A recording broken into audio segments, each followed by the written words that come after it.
Chapter-by-chapter summary of Lekki Headmaster. Chapter 1, The Principal's Distress. The story begins with an unusual scene at the school assembly. The principal, Mr. Bipo Adewale, walks to the podium looking distressed and disoriented. Unlike his usual charismatic self, he is visibly off, and his trademark smile is absent. Instead of addressing the students, he stares blankly ahead and begins to cry uncontrollably.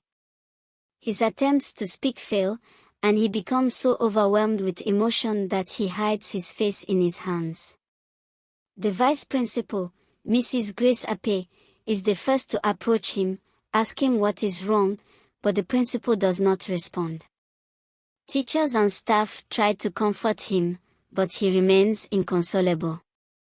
The situation raises concern among the staff, and some parents quickly hear about the incident, causing further anxiety. Mrs. Ape calls for the managing director, MD, Mrs. Ibiden Gloss, to come to the school. The MD, after arriving, tries to understand the cause of Mr. Bipo's distress, but he only mutters that he will be alright without explaining.